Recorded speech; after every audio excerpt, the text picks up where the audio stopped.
Shalom. Shalom. फिर से हम परमेश्वर पिता का धन्यवाद करेंगे। We will thank Father God once again. आइए हम प्रार्थना करें। Let us start with the word of prayer. प्रेमी परमेश्वर पिता, Dear loving Father, प्रभु यीशु मसीह के नाम से आपके चरणों में आते हैं। we come in your presence in the name of Jesus Christ our Lord. आपका धन्यवाद करते हैं। We thank you फिर से आपने ये समय दिया। that you have given us this time. जो भी समय आपने दिया है Whatever time you have given us, वो हमारे जीवनों के लिए उपयोगी हो, आशीष का कारण हो। may that be something which we can utilize in our lives and it may be beneficial for us. आज यही हमारी प्रार्थना है। And this is the prayer we have for today. हम अपने आप को, We give ourselves सारे इक्विपमेंट्स all को the equipments और जितने भी पार्टिसिपेंट्स हैं सबको and all the participants बड़ी ही नम्रता के साथ आपके चरणों में सौंपते हैं। humbly at your feet. हम सबके जीवनों से आपकी इच्छा पूरी हो, May your will be done through our lives. इसी निवेदन के साथ With this request, ये प्रार्थना हमारे प्रभु यीशु मसीह के नाम से मांगते हैं। we ask this prayer in Jesus Christ our Lord. आमीन। Amen.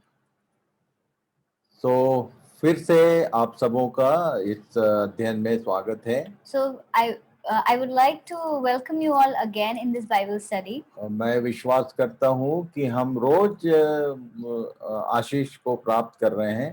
And I believe that every day we are receiving His blessings. हर दिन परमेश्वर अपने मार्ग में हमारी अगुवाई कर रहा है, उन्नति कर रहा है। And every day God is guiding us and is helping us grow. और तब इससे पहले कि हम 22 अध्याय में एंटर करें, And before we enter into the last chapter, chapter 22, कल के विषय के साथ कुछ चीजें मिसिंग हैं। and along with yesterday's topic, there are few things which we missed. चूंकि मैं जानता हूँ कि मैक्सिमम लोग जो लिटरेट पर्सन्स हैं, सारे लोग इस अध्ययन में शामिल हैं। And I know that most of us are very educated and knowledgeable. और प्रभु ने मुझे चिताया है कि एक भी लाइन प्लस माइनस नहीं होना चाहिए। And God has warned me that nothing should be added or subtracted. कभी-कभी मैं कुछ चीजों को बाईपास करता हूँ। There are certain things I usually skip. पर प्रभु ने मुझे चिताया But God warned me कि तुमने फिर जंप किया। that I had skipped certain parts again. कभी-कभी कुछ बातों को समय के अनुसार मैं मिस कर जाता हूँ। And sometimes I miss a few points. सो मैं कुछ कंक्लूजन बताना चाहता हूँ। So I want to talk about some conclusions कल के विषय में about yesterday's topic. 1 पद में और 9 और 10 पद में In the first and 9 and 10 verses, प्रकाशित वाक्य 21 अध्याय के पहले दूसरे पद में और 9 और 10 पद में 2 आगमन को दिखाया। and in Revelation 21 verses 1 and 2 and 9 and 10, there are 2 mentions of something coming down. तो इसको मैं क्लियर कर दूं So let me make it clear कि यूहन्ना ने पहली बार जब देखा that when John saw the first thing, तो उसने उस नगर को उतरते हुए देखा he had seen the city New Jerusalem come down, जो दुल्हन के समान श्रृंगार किए हुए है, which was adorned like a bride or decorated like a bride. पहला जो विजन था उसका वो सिटी के विषय में, नया नगर यरूशलेम, ये वाकई में वो नगर ही है। And the first vision that he had seen of the city was New Jerusalem. और उसी को यीशु ने कहा था कि मैं तुम्हारे लिए जगह तैयार करने जा रहा हूँ। And that is the place that Jesus had said that he is going to prepare. कितनी धन्य बात है What a wonderful thing it is जब किसी लड़के का ब्याह होता है that when a boy gets married, तो घर को सजाया जाता है क्योंकि दुल्हन आने वाली है। the house is decorated because they have to welcome the bride. पहला विजन यूहन्ना को ये दिखाया गया। This was the first vision that John had seen. और तब 9 और 10 पद में उस दुल्हन को उतरते हुए दिखाया। And then in verses 9 and 10, it is the bride who is coming down. ये कल मैंने कंक्लूड नहीं किया था, इसलिए प्रभु ने कहा कि बेटा तूने बताया नहीं इस बात को। And yesterday I had not said this, so God told me to tell again. और इसलिए इस बात को आप नोट कर लीजिए So please note this down पहला और दूसरा जो पद है वो उस नगर के विषय में कह रहा है, And the first two verses is about New Jerusalem, the city. और जो दूसरा न्यू जेरूशलेम नगर की बात कहा उसने, वो कलीसिया जो दुल्हन के रूप में उतर रही है उसके बारे में बोला। And the second New Jerusalem that he's talking about is the bride, that is the church. मैंने कल बताया कि पहले वो रेजिडेंस बनाता है, उसके बाद लोगों को वहां आमंत्रित करता है। I had told yesterday that first he prepares the residence and then he makes the people go there. कल हम लोगों ने इस बात पर अच्छे से ध्यान किया। We had seen that yesterday. यदि आप याद करेंगे दानियल 9 अध्याय के 24 पद को, If you recall Daniel 9 verse 14, specially वहां पर उसने ये दोनों शब्द को यूज किया। he has specifically used these two words there. पर जब पनिशमेंट की बात हो रही थी तब उसने लोगों को पहले रखा और नगर को बाद में कहा। But when it was a time of punishment, he had kept the people first and the city next. पर जब आशीष की बात है तो पहले नगर की बात कर रहा है और बाद में दुल्हन उतर रही है। And but when it comes for a blessing, the first is the city which comes and then comes the bride. और तब जैसे दुल्हन आती है तो घर को तैयार किया जाता है, सजाया जाता है, तो उस सजे सुजाए जो नगर है उसको पहले उसने दिखाया। And just like when the bride comes into a new house, the house is decorated the same way the city which is decorated for the bride to come. पर दानियल 9 के 24 पद में ये उल्टा लिखा हुआ है। But in Daniel 9:24 it is written in opposite. वहां लिखा है तेरे लोगों और तेरे पवित्र नगर के लिए। It is mentioned for your people and your holy city. उसने पहले कहा लोगों, उसके बाद कहा तेरे नगर के लिए। First he mentioned about the people and then he mentioned about the city. 70 सप्ताह की जो बात कहा था उसने। What he had spoken about the 70 weeks. परमेश्वर की बातें बहुत ही स्पष्ट और साफ सुथरी होती हैं। And God is very specific when he talks. उसने यहाँ पर नगर की चर्चा की। He had mentioned about the city. प्रभु ने मुझसे कहा कि बेटा एक बार फिर याद दिलाना। And God told me to remind you again. ये जो नगर है ये केवल और केवल उसकी दुल्हन के लिए। This city is only for his bride. और ये सब कल हमने देखा। And we had seen all of that. और वो इसने ये दर्शन इसलिए दिखाया And he had shown this vision because कि दुल्हन जो है उस नगर के अनुसार अपने आप को तैयार कर सके। that the bride can prepare herself for the city. नगर सजाया गया है दुल्हन के लिए। The city has been decorated for the bride. तो उस नगर में एंटर करने के लिए हमको भी अपने विषय में ध्यान करना पड़ेगा। And so to enter that city, we also need to think about ourselves. और तब दूसरी बात जो कल मैं मिस किया, And the second thing which I missed, क्योंकि बेटी ने बताया कि छोटी क्लासेस में ही आजकल ये ऑक्सीजन के विषय में या जो 5 लेयर्स है उसके विषय में पढ़ाया जाता है। and my daughter told me that the layers of atmosphere is explained in the smaller classes itself. और तब बच्चों को कंफ्यूजन हो जाएगा। So the children might get confused. क्योंकि सारे बच्चे लोग इन बातों को लोअर क्लासेस में पढ़ते हैं।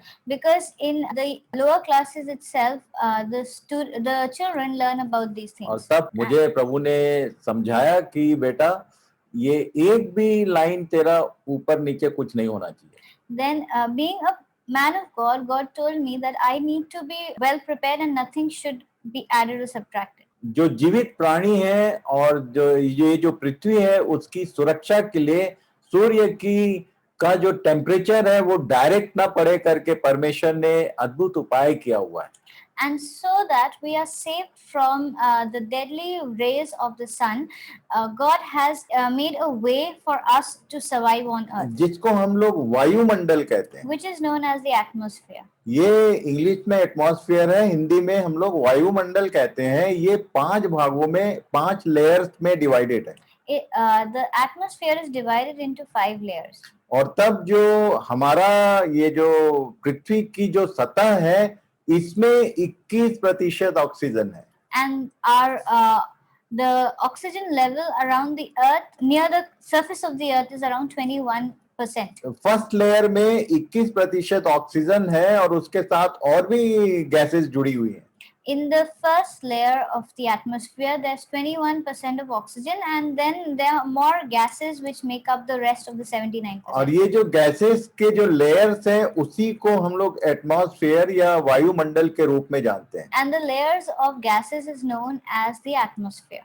और तब तीसरी बात जो हम कल मैंने मिस किया, And the third thing where I was mistaken, मैं कई बार दार्जिलिंग गया. I have been to Darjeeling a number of times. West Bengal में एक विजिटिंग प्लेस है Darjeeling. Darjeeling is a tourist location in West Bengal. Hill station है वो. It's a hill station there. और Himalayan valley के पास है. And it is in the Himalayan range. और area. तब वहाँ एक जो विजिटिंग एरिया होता है उसमें एक जगह मैंने विजिट किया था. And there I had visited a place. ये जवाहरलाल नेहरू के समय से वहां पर एक हिमालयन माउंटेनियरिंग इंस्टीट्यूट है. And there is a Himalayan mountaineering institute over there. और तब वहां पर मैंने जो सबसे पहले एवरेस्ट की चोटी पर चढ़े थे दो लोग, एडमंड हिलरी और तेंजिंग नॉर्गे की कुछ चीजें रखी हुई देखी. And there I had seen certain things and equipments used by the first two people who had summited Mount Everest. और जो एवरेस्ट तक पहुंचने का रास्ता है वो नेपाल के पास से होकर जाता है. And to reach or to start the summit to Mount Everest, it is in Nepal. और तब मैंने इसको ध्यान नहीं किया था. मैं कल बार बार कह रहा था कि ये जो माउंट एवरेस्ट है वो भारत देश में है और बेटी ने ट्रांसलेट किया कि वो बॉर्डर में है. And time and again I was saying yesterday that Mount Everest is in India, but I was saying that it is on the borders. दो बार मैंने इसको बोलने की कोशिश किया कि वो भारत में है और बेटी ने बोला नहीं वो बॉर्डर में है.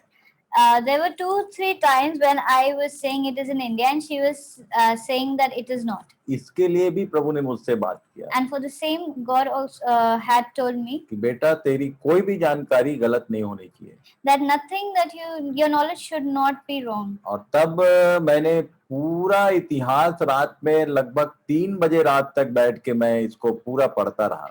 And so the whole night I was searching about it. तो ये एडमंड हिलरी जो था वो और तेंजिंग नोर्गे ये दो लोग थे जिन्होंने सबसे पहले एवरेस्ट के सबसे हाईएस्ट माउंटेन पर गए और उन्होंने पहली बार मनुष्य का झंडा वहां पर खड़ा किया. And Edmund Hillary and Tenzing Norgay were the first two people who had summited Mount Everest. तो मैं आपको क्लियर कर दूं, कल मैंने कहा था कि माउंट एवरेस्ट जो सबसे ऊंची चोटी है वो भारत देश में है, पर वो नेपाल और सिक्किम दोनों के बॉर्डर के नजदीक है और वो किसी भी देश का हिस्सा नहीं है. But like yesterday I had said that Mount Everest is in India. Let me correct myself that it is not a part of any country, or it is not a part, or no country can claim it, but it is near the Nepal and Sikkim border. और एक तरफ नेपाल का border है, एक तरफ सिक्किम का border है और भारत की जो सीमा है और चाइना की सीमा माउंट एवरेस्ट से काफी दूर है. And India and Nepal and China border is quite far from Mount Everest. और तब लोग जो एवरेस्ट पर चढ़ने के लिए जाते हैं वो काठमांडू होकर उनके लिए नियरेस्ट एक वे है. And the people who want to summit Mount Everest need to go to Kathmandu first. और ये सारी जानकारी मैंने आपको केवल ये बताने के लिए खोजा कि माउंट एवरेस्ट जो है वो उसकी ऊंचाई इतनी है और उस ऊंचाई तक जाने के लिए ऑक्सीजन की जरूरत पड़ती है लोगों को. And I gave so much information because I wanted to say that Mount Everest is the highest peak in the world, and to ascend it we need supplementary oxygen. और तब मेरे लिए क्वेश्चन मार्क था कि 2400 kilometre की height पर जहां सियोन की चोटी है वहां हम कैसे उस सिंहासन पर जीवित विराजमान होंगे? And this was a question for me as to how we are going to survive around 2400 kilometers above sea level, where Zion is going to be. तो इस बात को समझाने के लिए ये बात सारी मैंने रखी थी। And I had said all these things because I wanted to explain about और it. तब कल हमने देखा ध्यान से, And so we saw yesterday. माटी का बना हुआ मनुष्य, ये शारीरिक मनुष्य वहां तो जा ही नहीं सकता। This body of humans made of dust and mud cannot go there. और हमको वहां जाना है तो स्वर्गीय देह को प्राप्त करना जरूरी है। And to reach there, it is important for us to have a heavenly body. और ये परमेश्वर के प्लान में है, उसकी योजना में है And this is in the plan of God. कि एक समय आएगा जब हम अचानक पलक झपकते ही हम बदल जाएंगे और उस स्वर्गीय देह को प्राप्त करेंगे और तब हम वहां जाएंगे। That in a blink of an eye, we will be transformed into the heavenly body and we will reach there. आज हम लोग 22 अध्याय में पहुंचेंगे। So today we are going to start with chapter 22. और 22 अध्याय में जितनी बातें हैं And all the things that are mentioned in chapter 22, उस पर हम लोग ध्यान लगाएंगे। we are going to learn about that. 1 और 2 पद से हम लोग पढ़ना आरंभ करेंगे। So let us start from verses 1 and 2 of chapter 22. और एक एक करके इसको ध्यान से समझने का प्रयास करेंगे। And we will try to understand all of these slowly and मैंने properly. कल बताया था I had said yesterday, कि यहाँ जो कुछ दिखाई दे रहा है, whatever is being seen here, ये ना तो हमने कभी देखा, ना सुना, ना हमारे चित्त में चढ़ी ऐसी बातें हैं 22 अध्याय। these are things that we have never seen or heard or have even imagined. यहाँ लिखा है, It is mentioned, फिर उसने मुझे बिल्लौर किसी झलकती हुई जीवन के जल की एक नदी दिखाई जो परमेश्वर और मेमने के सिंहासन से निकलकर उस नगर की सड़क के बीचों बीच बहती थी और नदी के इस पार और उस पार जीवन का पेड़ था। उसमें 12 प्रकार के फल लगते थे और वह हर महीने फलता था और उस पेड़ के पत्तों से जाति जाति के लोग चंगे होते थे। Then the angel showed me the river of the water of life, bright as crystal, flowing from the throne of God and the Lamb through the middle of the street of the city. Also, on either side of the river, the tree of life, which with its 12 kinds of fruit, yielding its fruit each month. The leaves of the tree were for the healing of the nations. आपको मैं यहाँ पर बता दूं, Let me tell you, एक एक करके हम विषयों को देखेंगे। we will see each and everything or each and every point slowly and properly. सबसे पहले हम जीवन के जल की एक नदी के बारे में देखेंगे। The first thing we note here is the river of the water of life. और ये निकल कहाँ से रहा है इस पर ध्यान कीजिए। And from where is it flowing out, we need to see. ये परमेश्वर और मेमने के सिंहासन से निकलकर उस नगर की सड़क के बीचों बीच बह रही है। It is flowing from the throne of God and of the Lamb through the middle of the street of the city. ये सेम एक नदी जो है वो और एक बार इसका वर्णन आया है।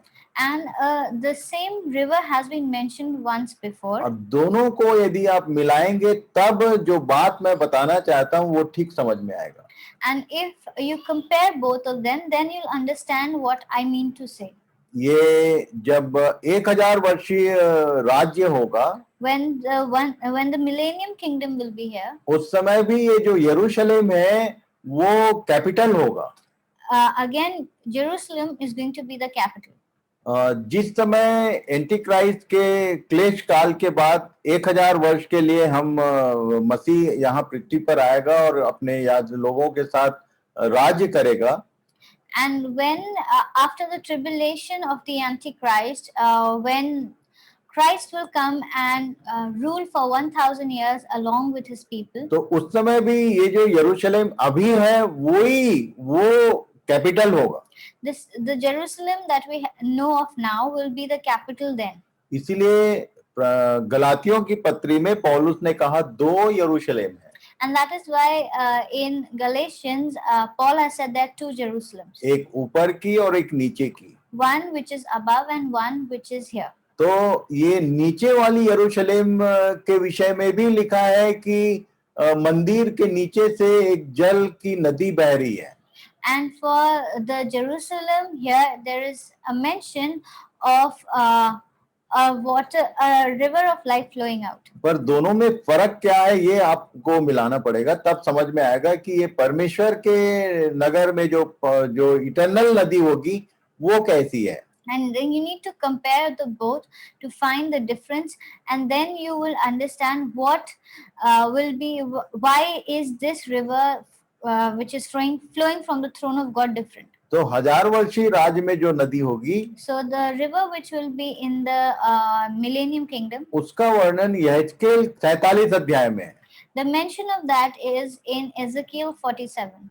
आप मेरे साथ निकालिए. Please take out Ezekiel 47. यहेजकेल 47 अध्याय और उसके 6 पद से पढ़ेंगे. And we'll read from verses 6 onwards. और तब वहां पर भी सिमिलर कुछ लाइनें हैं. There are similar lines mentioned there. पर दोनों में फर्क है, वो मैं फर्क आपको बताना चाहता हूँ. And there is a difference, and I want to talk about the difference too. यदि आप एक पद से पढ़ेंगे तो समझ में आएगा कि ये मंदिर के कैसे वो एक सोते के समान निकल रहा है और आगे जाके एक नदी बनती है, उसका पूरा वर्णन वहां लिखा हुआ है. And if you read from the first verse of the chapter, you will know that it is coming out of the temple. It just springs out of the temple, and then it meets the sea. तो ये आप पढ़ जरूर लेना. Please read it.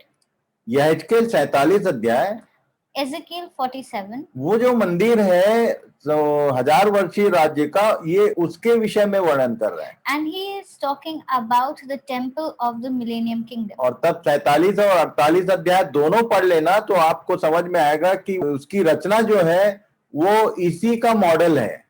And if you read chapter 47 and 48, then you will know that that is also similar or almost same as the city yet to come. मैंने आपको पिछले दिनों में बताया था. In the previous days, I had said 1000 वर्षीय राज्य जो है उसका एक एंड है और उसके बाद फिर से शैतान को मौका दिया जाने वाला है. that the millennium kingdom is will come to an end, and then again Satan will be released. वो डेमोन्स्ट्रेशन है. That is just a demonstration. ये जो अनंत का राज है इसमें दोबारा शैतान नहीं आने वाला है. In the eternal kingdom, Satan is not going to come. बस 1000 वर्षीय राज्य जो है उसके बाद शैतान फिर से आएगा, फिर से लोगों को भरमाएगा. But after the millennium kingdom, the Satan will come back and he is going to deceive people और again. तब दोनों की रचना में क्या क्या फर्क है ये मिलाएंगे. And then what is the difference in their making, we'll learn about that. 6 पद में लिखा हुआ है. In verse 6 it says, तब उसने मुझसे पूछा, हे मनुष्य के संतान, क्या तूने यह देखा? फिर उसने मुझे नदी के तीर लौटा कर पहुंचा दिया. लौटकर मैंने क्या देखा? नदी के दोनों तीरों पर बहुत से वृक्ष हैं. तब उसने मुझसे कहा, यह सोता पूर्वी देश की ओर बह रहा है और अराबा में उतरकर ताल की ओर बहेगा और यह भवन से निकला हुआ सीधा ताल में मिल जाएगा और उसका जल मीठा हो जाएगा. And he said unto me, Son of man, hast thou seen this? Then he brought me and caused me to return to the bank of the river. Now when I had returned, behold, upon the bank of the river, many on the one side and on the other. Then said he unto me, These waters issue forth towards the eastern region, and shall go down to Arabah, and they shall go towards the sea. Into the sea shall the waters go, which were made to issue forth, and the waters shall be healed. तो यहाँ लिखा हुआ है And so it's mentioned here कि ये समुद्र में जाके मिल जाएगा. that this is going to meet the sea. यहाँ लिखा हुआ है कि नदी के दोनों तीरों पर बहुत से वृक्ष हैं. And it mentions that on both sides of the river there are many trees. आप दोनों को मिलाते जाइए. Please note them. वहाँ ये जो 22 अध्याय प्रकाशित वाक्य है उसमें भी जो नदी है वो सिंहासन के नीचे से निकल रही है. And in chapter 22 of Revelation, the river is flowing from the throne. और यहाँ भी ये मंदिर के नीचे देवड़ी से निकल रही है. Here also it is coming out of the temple.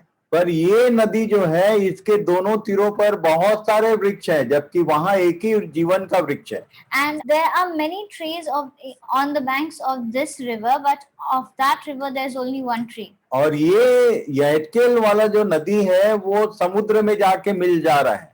And the river in Ezekiel flows into the sea. पर प्रकाशित वाक्य में जो नदी है उसमें समुद्र का दूर दूर तक नाम ही नहीं है, समुद्र रहेगा ही नहीं लिखा.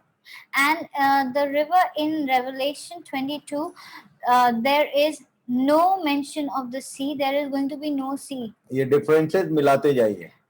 Please note down the difference between तब them. आपको नदी क्या है ये समझने में इजी होगा. Then it will be easy for you to understand what this river is. ये जो यहजकेल 47 का जो जल है वो बिल्कुल ये पृथ्वी पर जो नदी होती है बिल्कुल वैसा ही है.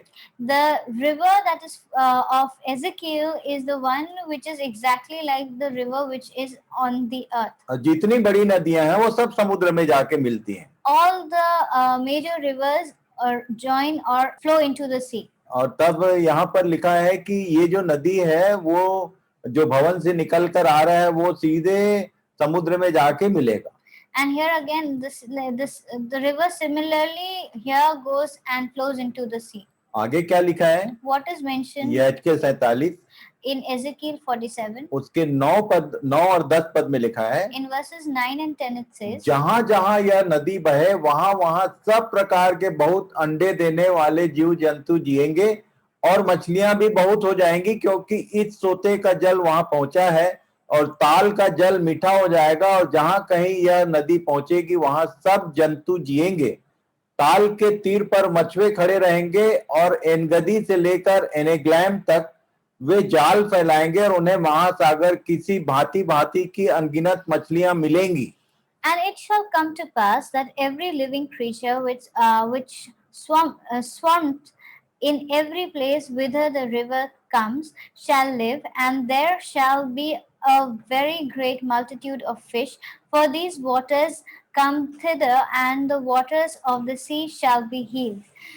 And everything shall live whithersoever the river comes, and it shall come to pass that the fisher shall stand by it from Engedi even unto Eneglam shall be a place for the spreading of nets. Their fish shall be after their kinds, and the fish of the great sea exceeding many. ये जो 9 और 10 पद है, This verse 9 and 10, इसमें से कोई भी बात प्रकाशित वाक्य 21-22 के साथ मिलता नहीं है. nothing that is mentioned here is there in the river of Revelation 22. ये जो नया नगर यरूशलेम है, This new city of Jerusalem, इसमें कोई जीव जंतु नहीं होगा, there is going to be no creature, कोई मछली नहीं होगी, no fish, कोई जंतु नहीं होगा, no animal. और कोई ये मछुआरे नहीं होंगे जो मछली पकड़ेंगे, There will be no fishermen to fish, और समुद्र भी नहीं रहेगा. and there will be no sea. तो ये डिफरेंस देखते जाइए आप. Please note down the differences. उसके 11 पद में लिखा है, And in the 11th verse, it's mentioned. यहजकेल 47 का 11. In Ezekiel 47:11. 11 से 12 तक पढ़ेंगे. We'll read verses 11 and 12. परंतु ताल के पास जो दलदल और गड्ढे हैं उनका जल मीठा न होगा, वे खारे ही रहेंगे. और नदी के दोनों तीरों पर भांति भांति के खाने योग्य फलदायी वृक्ष उपजेंगे, जिनके पत्ते न मुरझाएंगे और उनका फलना भी कभी बंद न होगा, क्योंकि नदी का जल पवित्र स्थान से निकला है. उनमें महीने महीने नए नए फल लगेंगे. उनके फल तो खाने के और पत्ते औषधि के काम आएंगे. But the miry places there and the marshes there shall not be healed. They shall be given up to salt. And by the river upon the bank there on this side and on the other side shall grow very tree of every tree of food, whose leaves shall not wither, neither shall the fruit there fail. It shall bring forth new fruit every month, because the water comes out of the sanctuary, and the river there shall be for food.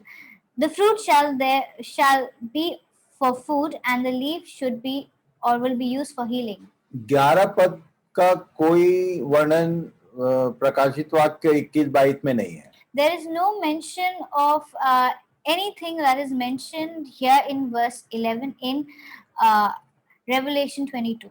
तो यहाँ पर समुद्र नहीं होगा, There is going to be no sea. पर यहेजकेल 47 में समुद्र है. But in Ezekiel 47 there is sea. इसमें एक चीज मिलता जुलता है. There is one thing which matches. बहुत सारे वृक्ष होंगे. There will be many trees. और ये 12 महीने फलेंगे. That they will fruit all 12 months. और महीने महीने लिखा है, 12 महीने फलेंगे और नए नए फल लगेंगे. And that every month there is going to be new fruit. और उनके फल खाने के और पत्ते औषधि के काम आएंगे. And that the fruit will be used for food and the leaf will be used for healing. ये दो लाइनें मिलती हैं. These are the two lines which are similar. और तब इस नदी के विषय में भजन संहिता में एक लाइन लिखा है. And there is a mention of this river in Psalms. भजन संहिता 46 उसके 4 पद में लिखा है. In Psalms 46:4 it mentions. एक नदी है जिसकी नहरों से परमेश्वर के नगर में अर्थात परम प्रधान के पवित्र निवास भवन में आनंद होता है. There is a river whose streams make glad the city of God, the holy habitation of the Most High. आपने मेरा एक गाना सुना होगा. You might have heard one of my songs. 1992 में इसकी रिकॉर्डिंग हुई थी. I had recorded that in 1992. और तब ये उस समय से प्रभु ने मुझे बताया. And God has told me about this since then. और तब मुझे मालूम है कि ये परम प्रधान का एक पवित्र निवास भवन होगा जिसमें एक नदी होगी और जिसकी नहरों से परमेश्वर के नगर में आनंद होगा.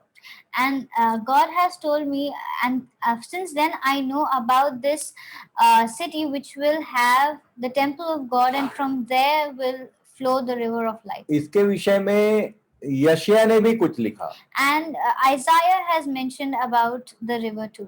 55 अध्याय उसके 1 और 2 पद को पढ़ेंगे. If we read Isaiah 55:1 and 2. आओ सब प्यासे लोगों पानी के पास आओ, जिनके पास रुपया ना हो तुम भी आकर मोल लो और खाओ.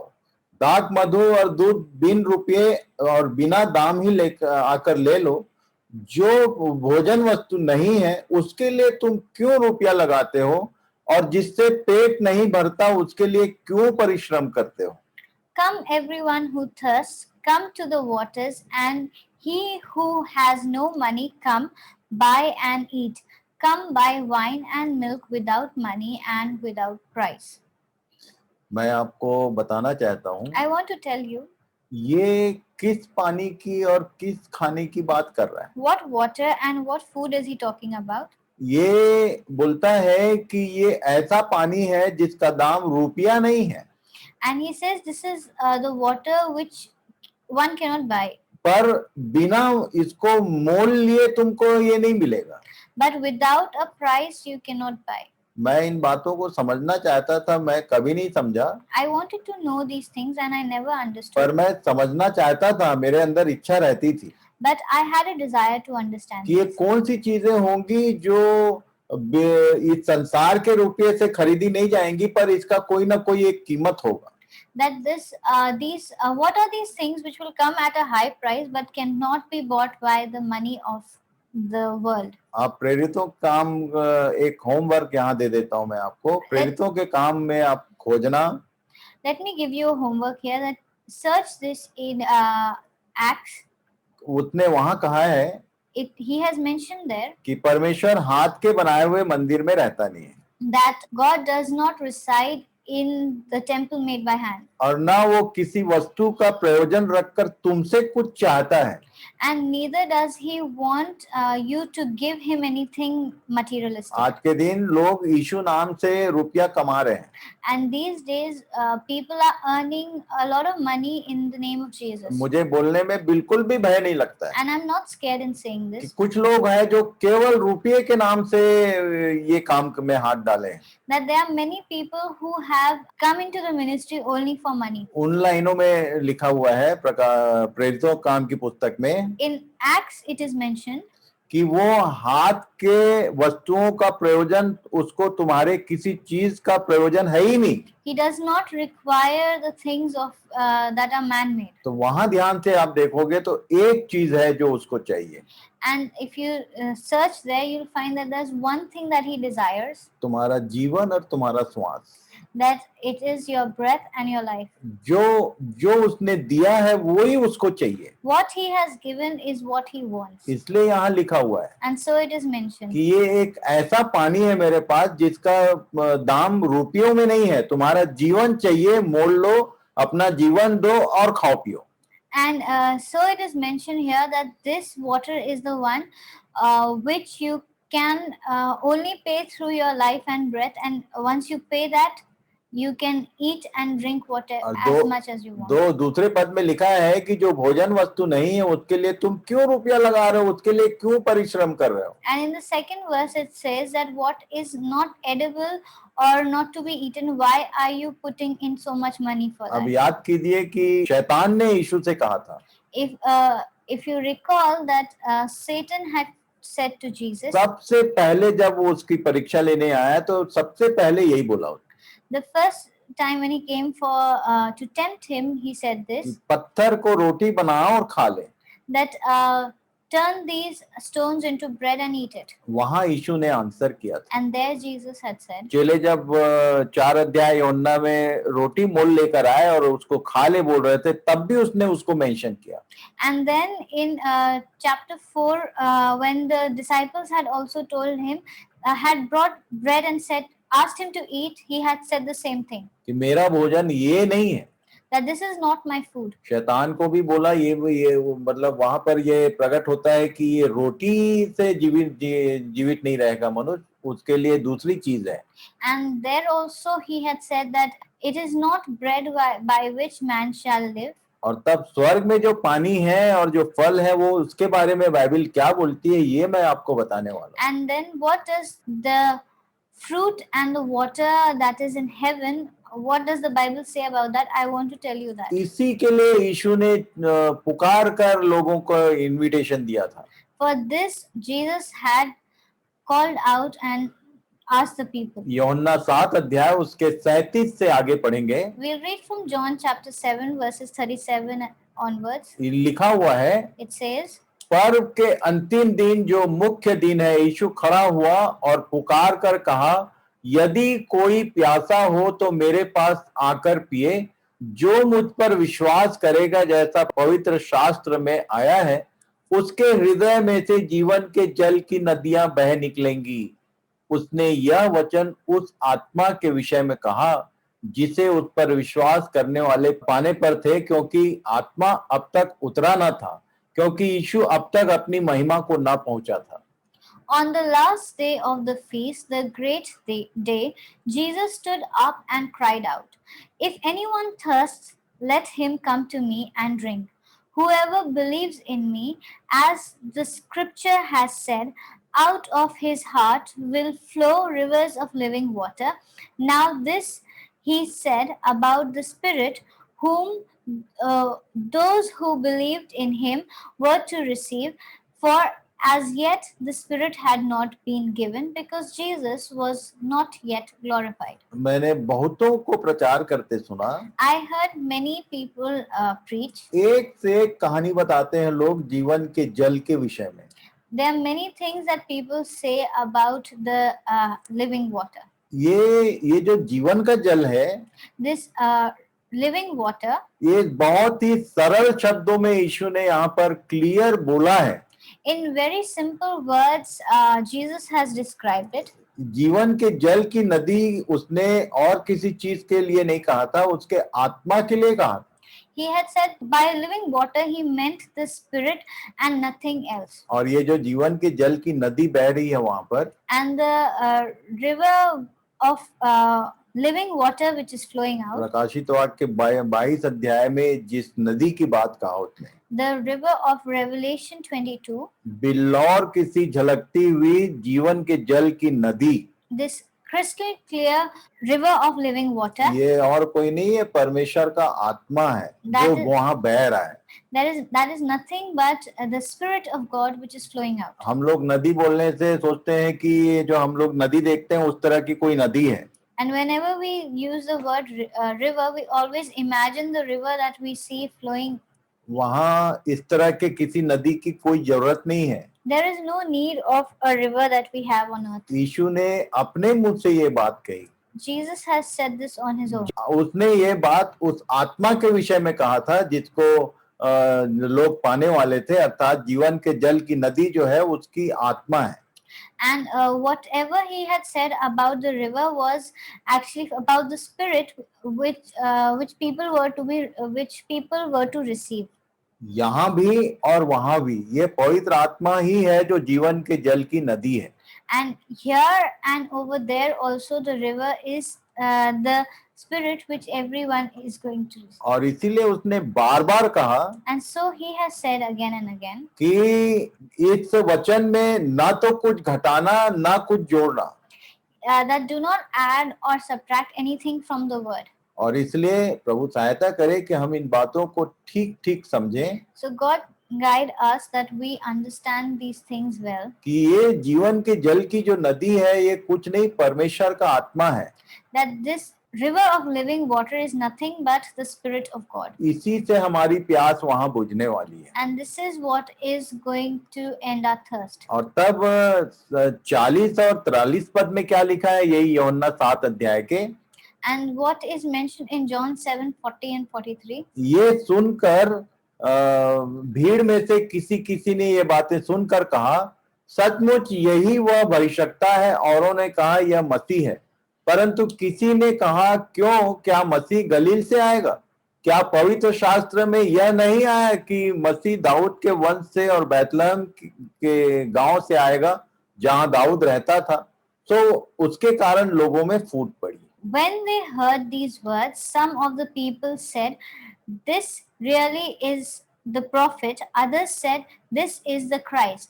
But some said, "Is this the Christ? Is Christ to come from Galilee?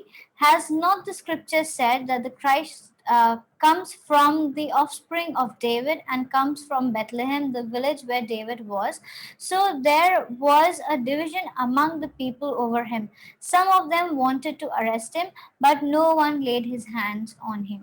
मैं आपको बताना चाहता हूँ, I want to say, आप भी सुनने वालों में हैं। you are also listening. जितने लोग उसकी बातों को सुन रहे थे, All the people who were listening, आज भी जितने लोग उसकी बातों को सुन रहे हैं, today also all the people who are listening to him, कुछ लोग हैं जो विश्वास करते हैं कि हाँ, ये बातें परमेश्वर के पुत्र के सत्य वचन हैं।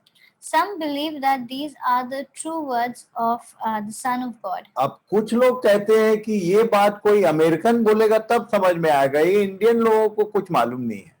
And some say that when some foreign preacher will say, then it's something understandable. Indians don't know much about it. ये जगह विशेष को लेकर लोगों में फूट था। The people had divided themselves because of the city. ये जो गलील के नासरत से आने वाला है, ये मसीह हो सकता है क्या? इसमें क्वेश्चन मार्क था इनके बीच। People were questioning that will a person belonging to Nazareth or Galilee be the Christ? बहुत सारे लोग हैं भारत देश में। There are many people in India. हो सकता है कि आप में से भी कुछ लोग हों, There might be some among us जो इन बातों को हमारे मुख से सुन रहे हैं, तो आपको लगता होगा कि यार ये सही बोल रहा है कि गलत बोल रहा है। might be thinking that is this person saying the right thing or wrong? इसी बात को जब कोई फॉरेनर बोलेगा तो बोलेंगे हाँ, ये सही बोल रहा है। And the same thing when said by a foreigner or somebody coming from outside, यहाँ we इसका feel it's right. कॉन्सेप्ट यही है, This is the same concept here. इसको आप समझ लीजिए Please understand this. कि ये लाइनें मैंने अभी तक जो कुछ बताया बाहर से केवल कुछ चीजें समझाने के लिए मैंने लिया, नहीं तो हर बात मैंने जो लिखा है उतने की बात कर रहा हूँ। I have not taken anything from outside. Everything that is in the Bible, I have said that. There might be a few examples for you that I might have taken from out to explain you better. तो 22 अध्याय के एक पद में जो नदी है वो और कुछ नहीं, पवित्र आत्मा के विषय में कह रहा है। And in chapter 22, the river is nothing else but the Spirit of God. और उसके बाद जो वृक्ष है उसके बारे में बात कर ले। Now let us talk about the tree. ये जो जीवन का पेड़ है, This tree of life, आपने ना जाने कितने बार पढ़ा होगा, you might have read about it many a पर times, आपने इस बात को समझा नहीं। but might have not understood. हो सकता है कुछ लोग समझे हैं। Maybe some have understood. आप नीति वचन की कुछ लाइनों को पढ़ लीजिए। Please read the words from Proverbs. नीति वचन 3 अध्याय उसके 18 पद में लिखा है, In Proverbs 3:18 it says, जो बुद्धि को ग्रहण कर लेते हैं उनके लिए वह जीवन का वृक्ष बनती है, और जो उसको पकड़े रहते हैं वो धन्य है। She is a tree of life to those who lay hold of her. Those who hold her fast are called blessed. 11 अध्याय के 30 पद में लिखा है, धर्मी का प्रतिफल जीवन का वृक्ष होता है और बुद्धिमान मनुष्य लोगों के मन को मोह लेता है। And in Proverbs 11:30 it says, the fruit of the righteous is a tree of life, and whoever captures souls is wise. नीति वचन में जीवन के वृक्ष का वर्णन उसने कितने बार कर दिए देखिए। And you can see how many times in Proverbs is the mention of the tree. जीवन की नदी के बारे में हमने पढ़ा 22 अध्याय में। We learned about the river of life in chapter 22. और जीवन का वृक्ष के विषय में वहां पढ़ा हमने। And we learned about the tree of life there. मैं जानता हूं कि जो बॉर्न क्रिश्चियन है, I know the people who are born into Christian वो family. और कुछ पढ़े ना पढ़े नीति वचन जरूर पढ़ते हैं, They might not read anything else, but always read the Proverbs. पर अंधे जैसे पढ़ते हैं। But they read it like blind. जब 22 अध्याय में जीवन का पेड़ बोला तो हम लोग नीति वचन को जो बचपन से पढ़ रहे हैं उसको कभी नहीं ध्यान किए कि यहाँ उसका वर्णन लिखा हुआ है। And when we read about the tree of life in chapter 22 of Revelation, we never could connect the tree of life mentioned in Proverbs. जबकि यहाँ बार बार नीति वचन में उस वृक्ष का वर्णन है। In spite of the tree of life being mentioned time and again in Proverbs. 13 अध्याय निकाल के उसका 12 पद पढ़िए। Please take out Proverbs 13 and read verses 12. लिखा है, जब आशा पूरी होने में विलंब होता है तो मन शिथिल होता है, परंतु जब लालसा पूरी होती है तब जीवन का वृक्ष लगता है। Hope defers make the heart sick, but a desire fulfilled is a tree of life. उसके 15 के 4 पद में लिखा हुआ है कुछ। In Proverbs 15 verse 4 it says, शांति देने वाली बात जीवन वृक्ष है, परंतु उलट फेर की बात से आत्मा दुखित होती है। a gentle tongue is a tree of life, but perverseness in it breaks the spirit. मैं कुल मिला के आपको बता सकता हूँ Let me tell you कि ये जो जीवन का पेड़ है ये कुछ नहीं, ये परमेश्वर का वचन और उसकी बातें ही जीवन का पेड़ है। the tree of life is nothing else but the words of God.